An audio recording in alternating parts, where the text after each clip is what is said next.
ডোমকল পৌরসভার 7 নম্বর ওয়ার্ডের মানিকনগর মাঠপাড়ার বাসিন্দা আমিনা বিবির জীবনের দীর্ঘদিনের কষ্টের অবসান ঘটল এক মানবিক উদ্যোগে। দীর্ঘদিন ধরে ভিক্ষাবৃত্তি করে এবং কখনো অন্যের বা কখনো আত্মীয়ের বাড়িতে আশ্রয় নিয়ে 3 সন্তানকে নিয়ে দিন কাটাতে হতো তাকে। নিজের কোনো জমি বা স্থায়ী বসবাসের জায়গা না থাকায় একটি মাথা গোঁজার ঠাঁই ছিল তার বহুদিনের স্বপ্ন।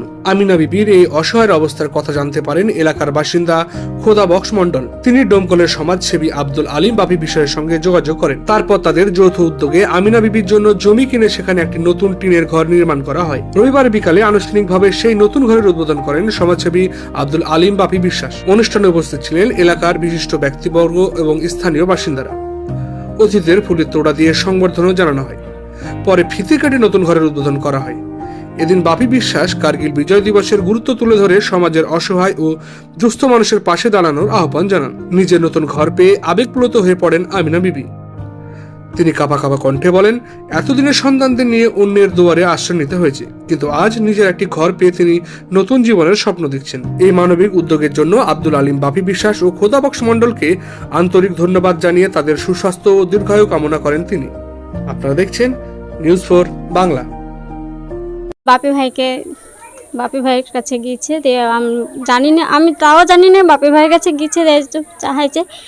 তখন পরে আজকে আমাকে বলছে একজন বিশেষ লোক আসবে, তুমি একটু আমি এমনি পাড়া করে বেড়াই, আদায় করে বেড়াই, ভিক্ষে মতন করে বেড়াই, যে ওইসব করে চাহে চিনতে খাই, ছেলে কালানের করে। হ্যাঁ, বাপি ভাইয়ের সহজে মাথায় খুব ভালো লাগছে। কি বলবেন বাপি ভাইয়ের জন্য, কি দোয়া করবেন? কি আল্লাহ আলহামদুলিল্লাহ, আল্লাহ জানে আরো জানে আল্লাহ দিয়ার হাত বাড়িয়ে দেখ, আর আল্লাহ বাঁচিয়ে জানে হায়াত যেন আল্লাহ বাঁচিয়ে থাক, এটাই আমি দোয়া করি। আজকে বলবো, আজকে 26শে জুলাই কার্গিল যুদ্ধে আমাদের দেশ ভারতবর্ষ জয়লাভ করেছিল। যাদের আত্মবলিদানে আমরা আজকে নিরাপদে আছি, যেসব বীর যোদ্ধারা শহীদ হয়েছেন, সেই শহীদ বীর যোদ্ধাদের প্রতি আমাদের তরফ থেকে বিনম্র শ্রদ্ধা, এবং দেশ এবং আমরা তাদেরকে মনে রাখব। আর বিশেষ করে আজকে ডোমকল পৌরসভার 7 নম্বর ওয়ার্ডে একজন মায়ের জায়গা ছিল না, এই এলাকার গ্রামবাসীরা সকলে মিলে একটা জায়গা ব্যবস্থা করে দিয়েছেন, কিন্তু তার মাথা গোঁজার কোনো আশ্রয় ছিল না।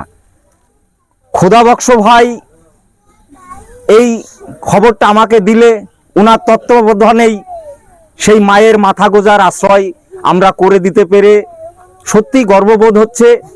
কারণ একজন গৃহহীন মানুষই জানে যে গৃহ না থাকার কি যন্ত্রণা। আজ তার মুখে হাসি ফোটাতে পেরে সত্যি আমরা গর্ববোধ করছি। এবং আমি ডোমকল পৌরসভা তথা সাব ডিভিশনের এই ব্লকের সমস্ত স্তরের এনজিও এবং ক্লাবগুলোকে আবেদন করব, আপনারা এই ধরনের ক্ষুদ্র ক্ষুদ্র চাহিদা যে এলাকায় মানুষের আছে, আপনারা সম্মিলিতভাবে চেষ্টা করুন মানুষের মুখে হাসি ফোটানোর।